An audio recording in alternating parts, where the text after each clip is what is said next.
Yeah, very good afternoon to all our viewers. As you can see behind me, I'm back in the Cape. It's fantastic to be back here. The weather is amazing. There's no wind today. I'm in the Table Mountain National Park at Tintswalo Atlantic again. Another different safari for you guys. And what we're going to do this safari is try and capture the elusive caracal on a camera trap. You know, I think in my guiding career, I've only ever had 2 sightings. That's 2 sightings in 16 years of a caracal that actually stayed in one place, and I actually managed to get footage of it. I think what's so amazing about these caracals in and around the Cape area is they've actually been spotted or seen in the urban areas, you know, in around houses, in around lodges, you know, compared to the ones in the Kruger that are in the bush, don't have much interaction with people. But as you come down to Cape Town and you know, we've seen pictures of these caracals on roads very close to homes and even ones close to the lodge. But it'll be great for us to capture them on the camera traps for you guys. Yeah, we're just walking around trying to find the best position where we can place this camera trap. But there's been quite a few sightings of people that are driving up from the lodge, especially the drivers and even staff that are working here. They often catch a glimpse of the caracal on this road. And I think it could be due to there's a small little river line running down here. You can hear the water running behind me, and I think the animals actually come down the mountains using these pathways along the rivers. It makes it much easier to walk this area because there's not a lot of bush compared to coming straight down the mountain when there's a lot of bush. There's a rocky outcrop here, so the animals will move around. They'll come down this sort of crevice towards the road over here. Should face it like this. Face it something like that.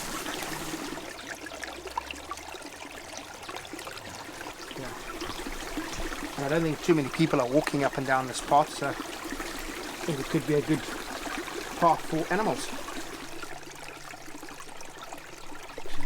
Yeah, I think it's pointing in the right direction. We'll catch it coming both ways. Let's see. Well, we found the perfect spot along this little river here, and we've set the camera up against this tree.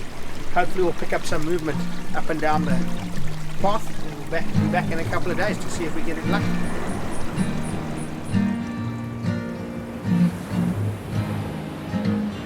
I would say we've got to be lucky, but let's see. It's only been up 2 nights, eh? Yeah. Something's been moving here. Yeah. I mean, we'll just see what it looks like.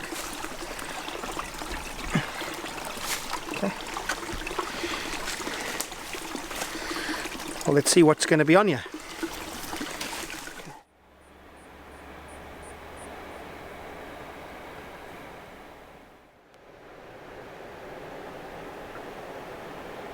I think the angle's perfect. Insects.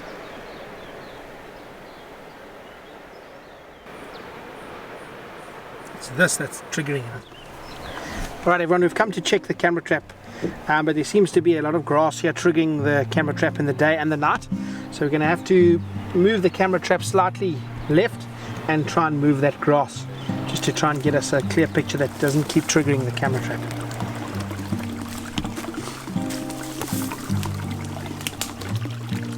Alright, let's leave it for a few more days.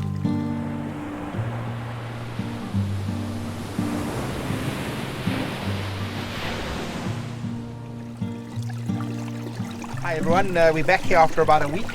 Camera trap hasn't moved at all. Hopefully some wind hasn't taken too many pictures, but we're going to take it off now and review it, and let's hope we've got something over the last week.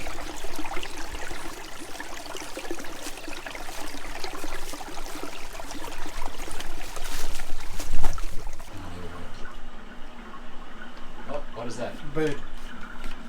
A howdy dog.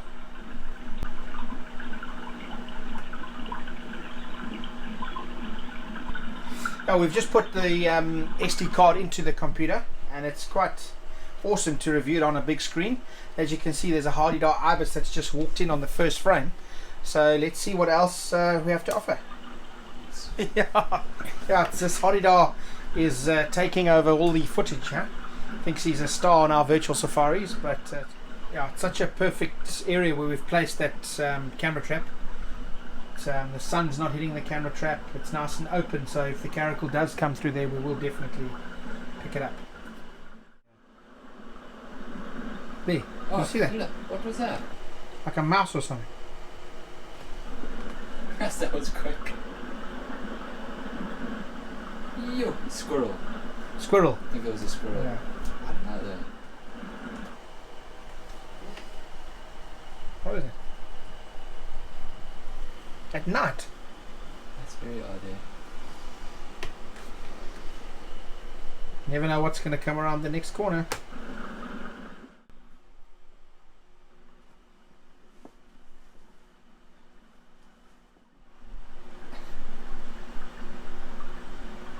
Wow, what's that?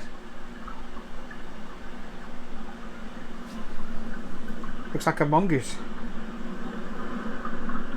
Or maybe a Cape Grey mongoose?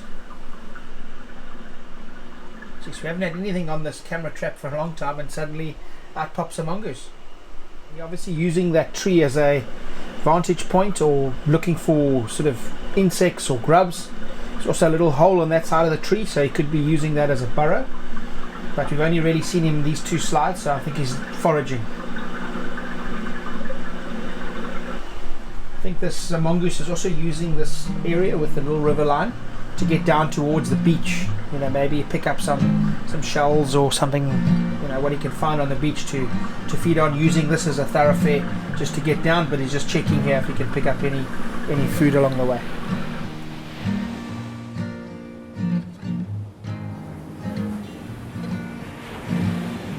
Well everyone, that brings us to the end of that episode.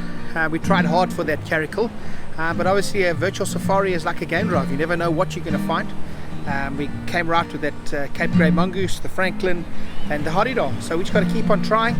As I say, if we don't have a camera trap up there, we're never going to find it, so let's keep putting the camera trap up there and hopefully we'll come right with a caracal one day.